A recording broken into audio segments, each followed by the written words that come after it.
تو یہ ویدر یہ لکھا ہوا ہوتا ہے. اور دوسری بات کہنے کو بات ہوتی ہے کہ سن بلاک چھوٹی سی چیز ہے, لیکن سن بلاک چھوٹی سی چیز نہیں ہے. میں کہتی ہوں کہ میں بار بار اسی پہ زور دے رہی ہوں کہ سن بلاک 80% پرابلم کا سلوشن ہے.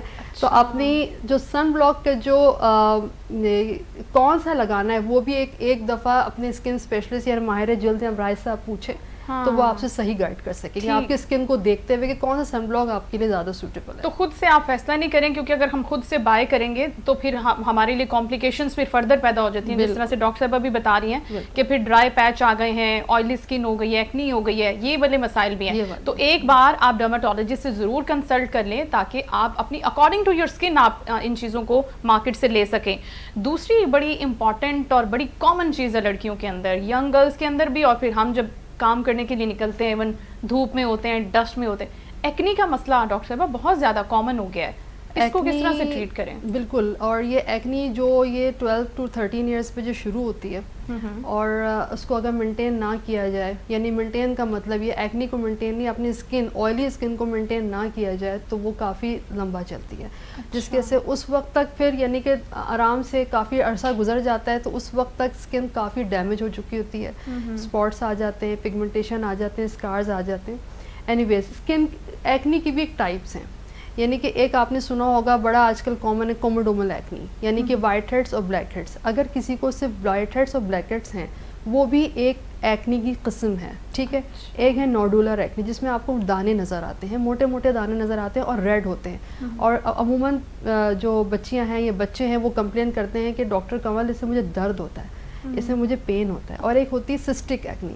سسٹک ایکنی ایک بہت ہی یعنی کہ سیویئر ٹائپ آف ایکنی ہوتی ہے, یعنی کہ بہت ہی ایکنی جو ہے وہ اس طرح کی موٹا سا نوڈولر جو ہے نا وہ ایکنی ہوگی جو آپ کی اسکن کے اندر اور باہر تک فیل ہوگا اور اس میں پین ہوتا ہے.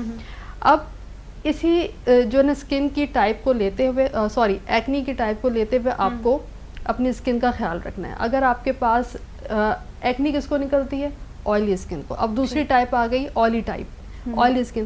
جب تک آپ اپنے آئل کنٹرول نہیں کریں گے, سن اور ہیٹ پروٹیکشن نہیں کریں گے, رات کو کلینزنگ کرنے سے پہلے نہیں سوئیں گے, تو آپ کی ایکنی کو ہم نہیں روک سکتے. دیکھیں ایکنی کو ہم ختم کر سکتے ہیں, آپ کی اسکن ٹائپ کو ہم ختم نہیں کر سکتے. آپ کی اسکن ٹائپ اللہ کی دی ہوئی ہے, اس کو کنٹرول کرنا ہے, آئل کو کنٹرول کرنا ہے. آئل کو کیسے کنٹرول کرنا ہے؟ وہی بات آ گئی سن بلاک, رات کو کلینزنگ, اور ڈے اور نائٹ سیرم, ٹھیک, اکارڈنگ ٹو یور ڈرماٹولوجسٹ جو آپ کے اسکن اسپیشلسٹ نے آپ کو ریکمینڈ کیا ہے.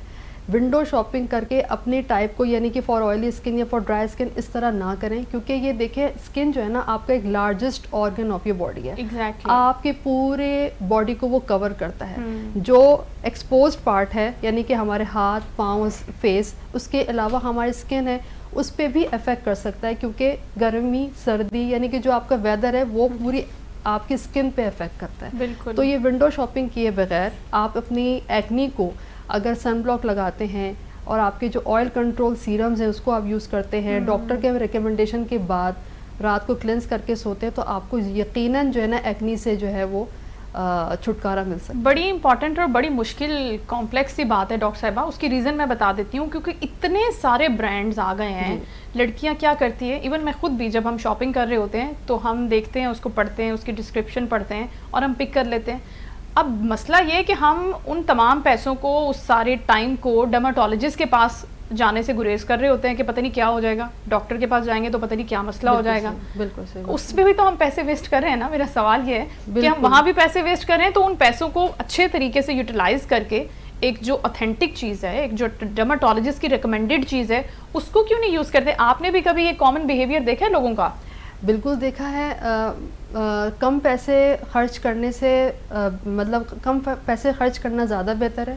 ان دی اینڈ جب اپنی مرضی کی آپ جو ہے سارے پروڈکٹس یوز کریں گے, آگے جا کے آپ کے زیادہ ہی پیسے خرچ ہوں گے. اگر آپ شروع میں ہی اپنے اسکن ٹائپ کو لے کے 1 سے 2 دفعہ اپنے ماہر جلد امراض کے پاس چلے جاتے ہیں اور ان سے صرف یہ کہتے ہیں کہ دیکھیں ڈاکٹر صاحب میرے جو اسکن ٹائپ یہ ہے, میری جو ہے نا ڈیلی روٹین یہ ہے, میرا سن ایکسپوجر اتنا ہے, میرا ہیٹ ایکسپوجر اتنا ہے, میری اتنی آئل آتا ہے, میرا اتنا ڈرائی پیچ آتا ہے, وہ اس کے حساب سے آپ کو ایک رجیم لکھ کے آپ کو دے دیں گے. وہ رجیم کو آپ فالو کریں گے تو آپ کی اسکن کافی قدرے بہتر رہتی ہیں. یہ اس کا ہرگز مطلب یہ نہیں ہے کہ آپ ہر وقت اسکن اسپیشلسٹ کے پاس جا کے بیٹھیں یا پیسے خرچ کریں, لیکن پرابلم یہ ہے کہ شروع میں جو ہم خود جو شاپنگ کر لیتے ہیں اور اپنی مرضی سے خود جو چیزیں خرید لیتے ہیں, اس کے بعد جو زیادہ ایکسپینس لگتا ہے, اس سے بہتر ہے کہ آپ پہلے ایک جو ہے کنسرن کر لیں اپنے ریلیٹیو جو ہے نا ڈاکٹر سے. بالکل ٹھیک ہے ڈاکٹر صاحب, ابھی ہم ڈائٹ کے حوالے سے بھی بات کریں گے, لیکن ابھی بریک پہ جانے سے پہلے ایک